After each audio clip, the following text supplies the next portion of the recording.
խոսք անձնական կյանքի տվյալներ թեմայով զեկույց։ Խնդրեմ, պարոն Թաթոյան։ Շնորհակալություն, գերաշնորհ Սրբազան հայրեր, հարգելի գործընկերներ, սիրելի լրագրողներ։ Ես ուզում եմ հատուկ շեշտադրում անել հետևյալ մի քանի հարցի վրա։ Նախ բոլորս գիտենք, որ եկեղեցին անջատ է պետությունից եւ դա արձանագրված է Հայաստանի Հանրապետության Սահմանադրության մեջ։ Երբ փորձում ենք հասկանալ ինչու է այսպես արված, ակնհայտ է, որ սա պատահական դրույթ չէ, որ հայտնվել է մեր Սահմանադրության մեջ։ Սրա հիմքում դարերով ձևավորված հայոց ինքնության հենասյուներն են եւ ինքը եկեղեցին այդ հենասյուներից է։ Եվ նաև ուզում եմ ասել, որ բացառիկ միշտ նշանակություն են ունեցել հայ ժողովրդի հարյուրամյակների պատմության ընթացքում եկեղեցու ոչ միայն ինքնին գոյությունը եկեղեցու, այլ նաև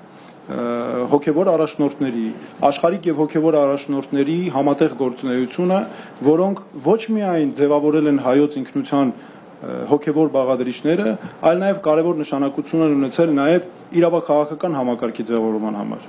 Օրինակ, մի քանիսը ընդհանրապես առանձնացնեմ, մեծագույն նշանակություն են ունեցել Աշտիշատի, Անի, Դվինի մի շարք այլ եկեղեցական ժողովները։ Դրանք անգամ եղել են սահմանադիր ժողովներ, կամ կանոնագիրք հայոցը, Սահակ Պարթևի Մխիթար Գոշի ներսես շնորհալու իրավագիտական հսկայական ժառանգությունը, Նարեկացու Մատյանը, այսինքն սրանք այնպիսի բացառիկ աղբյուրներ են, որոնք հնարավորություն են տալիս մեզ իրապես հասկանալ հայաստանյաց առաքելական Սուրբ եկեղեցու բացառիկ դերակատարությունը հայ ժողովրդի պատմության կյանքում։ Դրա համար է նաև, որ հայոց եկեղեցին իրավամբ համարվում է ազգային եկեղեցի, այսինքն սրանք նույնպես հենց այնպիսի այսպես օդումարված հայտարարություններ չեն։ Ես հիմա վերադառնամ Սահմանադրության հիման վրա Հայաստանի Հանրապետության օրենսդրության որոշ դրույթների, մասնավորապես Հայաստանի Հանրապետության եւ հայաստանյաց առաքելական եկեղեցու հարաբերությունների մասին օրենքում հստակ արձանագրված է,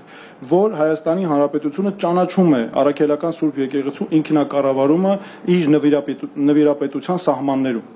Դրանից բացի, երբ փորձում ենք հասկանալ, թե ինչ նկատի ունի օրենքը, ակնհայտ է նաև սրա բաղադրիչները, մասնավորապես խոսքը վերաբերում է հայ առաքելական Սուրբ եկեղեցուն որպես ազգային եկեղեցի, Մայրաթոր Սուրբ Էջմիածին կենտրոնով, Մեծի տան Կիլիկիո կաթողիկոսության, Երուսաղեմի եւ Կոստանդնուպոլսի հայոց պատրիարքությունների նվիրապետական աթոռներով եւ նրա բացառիկ առաքելությունը ըստ այդմ ճանաչվում է հենց որպես ազգային եկեղեցի։ Այս մեխանիզմը միանգամայն համապատասխանում է միջազգային չափանիշներին։ Հետևաբար նշանակում է, որ Հայաստանի Հանրապետությունը իր ստանձնած միջազգային պարտավորությունների շրջանակում ունի հստակ պարտականություններ երաշխավորելու համար, նախ կատարելու համար իր ստանձնած պարտավորությունները, եւ երկրորդ երաշխավորելու համար նաև հայաստանյաց առաքելական Սուրբ եկեղեցու երաշխավորված անխափան գործունեությունը։ Իսկ այսօր սա իհարկե ասեմ, որ նշանակում է ոչ միայն ձեռնպահ մնալ ատելություն, անհանդուրժողականություն, վիրավորանք հրահրելուց, սա նաև նշանակում է ակտիվ գործողություններով նպաստել նրան, որպեսզի հատկապես հայ առաքելական եկեղեցու նկատմամբ չլինի որևէ անհանդուրժողականություն, որևէ խտրականության դրսևորում, որևէ վիրավորանք։ Իսկ այսօր ինչ է տեղի ունենում։ Ակնհայտ է, որ սկսված է Հայաստանի Հանրապետության վարչապետի կարգավիճակի բացահայտ չարաշահումով գործող Նիկոլ Փաշինյանի նախաձեռնած արշավ, որը կրում է համակարգված բնույթ, հստակ դերապաշխումով, իշխանության ներսում կոնկրետ պաշտոնյաների միջոցով, ինչպես նաև նրանց հրահարող առանձին անձանց միջոցով։ Նախ ուզում եմ տարբեր անձանց միջոցով։ Նախ ուզում եմ ասել, որ սա նոր չի սկսված սա։ Ես շատ լավ հիշում եմ նաև իմ նախկին կարգավիճակի բերումով, ինչպես էր սկսվում այս արշավը, մասնավորապես ամենահայոց կաթողիկոսի նկատմամբ ոտնձգություններով, Վեհարանի նկատմամբ ոտնձգություններով, անգամ հայոց կաթողիկոսին ավազանի անունով դիմելը նոր չէ 2020 թվականին, սա արդեն մինչև պատերազմը, դեռ մինչև այդ process-ները, արդեն բարձրաստիճան պաշտոնատար անձինք սա անում էին եւ բացահայտ էին անում հրապարակայնորեն, ընդ որում նրանք բոլորը մնացել են մինչ այժմ անպատասխան, թե ոտնձգողները, թե կոնկրետ բարձրաստիճան պաշտոնատար անձինք, որոնք հրահրում էին դա։ Եվ ակնհայտ է, որ այս process-ը ունի եւ ունեցել է իշխանության բացահայտ հովանավորություն։ Իսկ ինչու է նաև առհասարակ միջազգային սկզբունքների տեսանկյունից մեծագույն նշանակություն ունի հանդուրժողականությունը հատկապես կրոնական հարցերում, հատկապես եկեղեցական կրոնական կազմակերպությունների, ել չեմ խոսում հայ առաքելական եկեղեցու մասին։ Սա նրա համար է, որ այս հարցերն այնքան զգայուն են, որ սրանք ոչ միայն պառակտում են առաջացնում հասարակությունում, ոչ միայն սրանք քանդում են ներսից, քայքայում են հասարակությունը, այլ սրանք բռնություն հրահրելու ամենահեշտ ու ամենացավոք սրտի, ամենադաժան եղանակներն են, որովհետև այս հիմքով, ատելության հիմքով առաջ եկող բռնությունը, բախումների հրահրումը, որ ակնհայտ է հստակ կառավարության ղեկավարի խոսքում այդ բաղադրիչներն հստակ առկա են, սա ամենավտանգավորն է համարում, որի կանխարգելումը բացառիկ դժվարություն է ունենալու հետագայում։ Ինչ է հիմնական դիսկուրսներից կամ այսպես խոսույթներից մի քանիսն առանձնացնեմ։ Նախ ասում է, թե սա անձերի մի քանի հայ առաքելահայաստանյաց առաքելական եկեղեցու որոշ ներկայացուցիչների կամ անձնավորված եւ իշխանության մեջ գտնվող հատկապես կառավարության ղեկավարի միջև ինչ որ պայքար է։ Ես ուզում եմ սա ասել, որ ամենևին էլ սա այդպես չէ։ Սա ասում եմ ամենայն վստահությամբ։ Սա կոնկրետ հայաստանյաց առաքելական եկեղեցու նկատմամբ տեղի ունեցող ոտնձգություններով հստակ զուգորդված արշավ է։ Ավելին միջազգային բոլոր չափանիշներից է դա բխում եւ այնց այդպես էլ մենք հայաստանյան իրականությունում ենք տեսնում, որ առաքելական հայաստանյաց առաքելական եկեղեցին այնպեսին է, որ առնվազն անթույլատրելի է այդպես մտածելը, որ գիտեք ինչ կամ հնարավոր չէ դա, որ սա միայն անձերի հարց է եւ եկեղեցին կապ չունի։ Հակառակը ուղիղ թիրախի տակ է գտնվում հայաստանյաց առաքելական Սուրբ եկեղեցին։ Իշխանության տարբեր ներկայացուցիչներ, որոնք ունեն կոնկրետ լիազորություններ, պետական հստակ այդ պաշտոնով թելադրված, անընդհատ փորձում են թաքնվել ինչ-որ հասկացությունների տակ։ Ես որպես հայաստանյաց առաքելական եկեղեցու, ասում են հավատավոր զավակ, ու սկսում են իրենց ապօրինի բացահայտ գործունեությունը։ Սա ընդհանրապես ծածկվելու այդ անօրինականությունների տակ ծածկվելու փորձ են անում, բայց հաշվի չեն առնում, որ նրանք պաշտոնյաներ են, նրանք ունեն կոնկրետ լիազորություններ, նրանք հենց այնպես, եթե դա լիներ մինչև 2018 թվականը, հլը առանձին մարդիկ падգամավորներ էին, էլի սահմանափակեին, բայց կարող են ինչ ուզես խոսեն։ Հիմա էլ են ինչ ուզես ասես խոսում են, բայց հաշվի չեն առնում, որ դրանք քրեական օրենսգրքով նախատեսված արդեն կոնկրետ հանցանքի հատկանիշներ պարունակող արարքներ են, որտեղ նրանք դա անում են իշխանական ազդեցությունն օգտագործելով, կոնկրետ պաշտոնական լիազորություններն օգտագործելով։ Օրինակ այսօր կա հրապարակված եւ չհերկված տեղեկություն առ այն, որ Հայաստանի կառավարության ղեկավարը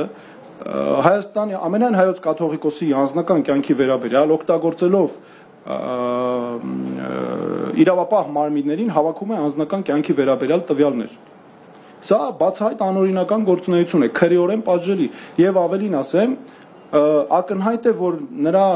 խոսքից, բառերից ուղղակի ակնհայտ է, որ սա ծրագրված աշխատանք է եւ նպատակադրված հավաքվել են անձնական ամեն դեպքում խոսքից է բխում, որ իրենք ամեն դեպքում արել են դա, որպեսի քաղաքական նպատակներով օգտագործեն, պահել են քաղաքական դիվիդենդներ շահելու նպատակների համար օգտագործեն։ Սա ոչ միայն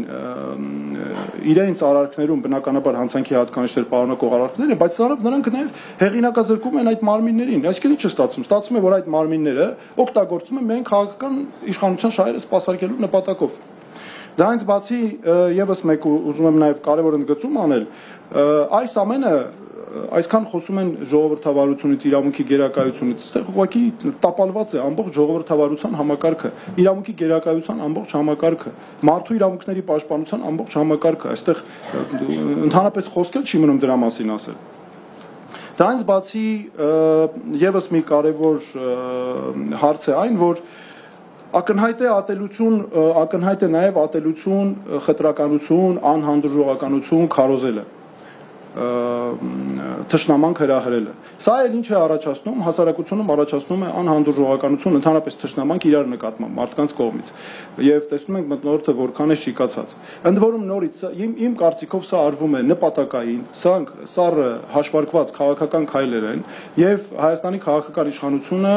գործադիր իշխանության ղեկավարի գլխավորությամբ սա անում է հատուկ, որպեսզի ելնելով իշխանություն պահպանելու իրենց գերակա քաղաքական իշխանություն պահպանելու գերակա ներկա շահերից։ Մյուս հարցը, որը շատ կարևոր է ընդգծել,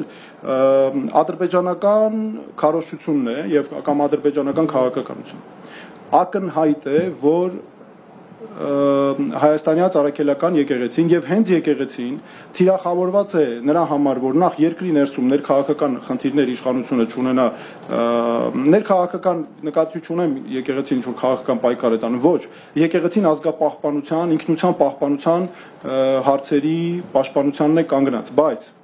քանի որ դրանք ուղիղ հակադրվում են այսօր Հայաստանի քաղաքական իշխանության շահերին եւ հակասում են Հայաստանի պետական շահերին, առաջնահերթ խնդիր է դրված, որպեսզի ներքին քաղաքական հարցերում օրակարգեր տարբեր առաջ տանելու հարցում խոչընդոտներ չունենան, վերացնեն պարզապես այս իրենց համար խոչընդոտները։ Մյուսը արտաքին քաղաքական օրակարգերը։ Այստեղ շատ ճիշտ ասվեց, որ եկեղեցին իր թեմերով, նվիրապետական աթոռներով, առաջնորդանիստերով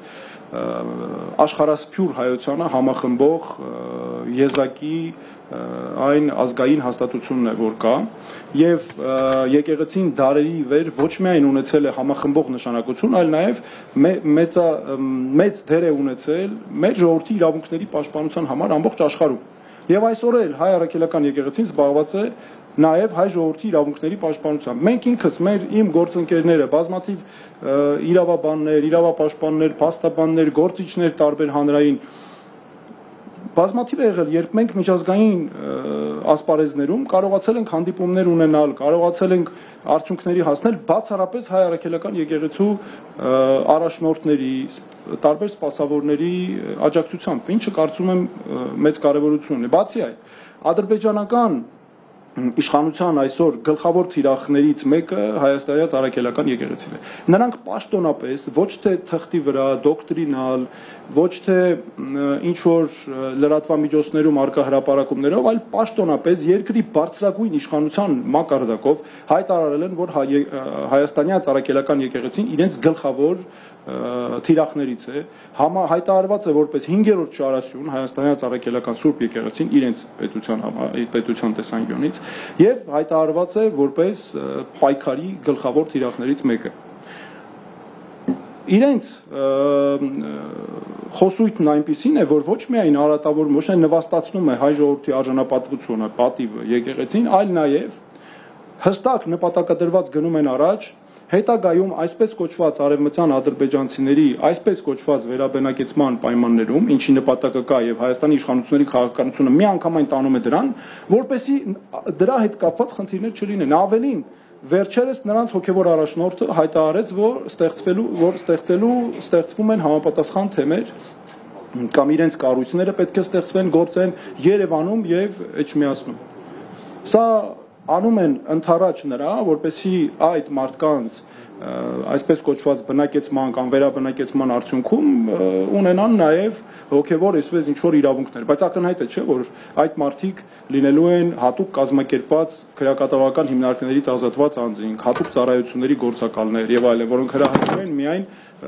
թշնամանք ու բռնություններ։ Այսինքն այս իմ կարծիքով եկեղեցու հայաստանյան առաքելական եկեղեցու նկատմամբ այս արշավը կեղծ օրակարգ է ընդհանրապես եւ այդ կեղծ օրակարգը նրա համար է ստեղծված, որպեսզի ուշադրությունը նաեւ շեղել այն կարևորագույն մեր ինքնությանը սպառնացող այն կարևորագույն մարտահրավերներից, որոնք այսօր կան եւ թողած անվտանգության այնպիսի հիմնահարցեր, ինչպիսին Հայաստանի սահմանների օկուպացիան է, այնպիսի հարցեր, ինչպիսին Հայաստանի բնակիչների, սահմանային բնակիչների կյանքը ուղղակի աղետի վերածված է ուղղակի Հայաստանի սահմանային բնակավայրերում, որոնց անմիջական հարևանությամբ ներխուժած են եւ գտնվում են ադրբեջանական զինծառայողները։ Չգիտեմ, տարբեր այլ հարցեր, աշխարհակահաղական խնդիրներ, որոնք ուղիղ սպառնում են Հայաստանի անվտանգությանը, այսօր Հայաստանի իշխանությունը զբաղված է կեղծ օրակարգեր ստեղծելով եւ թիրախավորելով հայոց եկեղեցին, որտեղ լուծում են նեղ քաղաքական ու նաեւ անձնական նպատակներ։ Շնորհակալություն։ Շնորհակալություն, պարոն Թաթույան։ Հիմա ձայնը տրվում է պատմական գիտությունների դոկտոր պրոֆեսոր պարոն Ռուբեն Մելքոնյան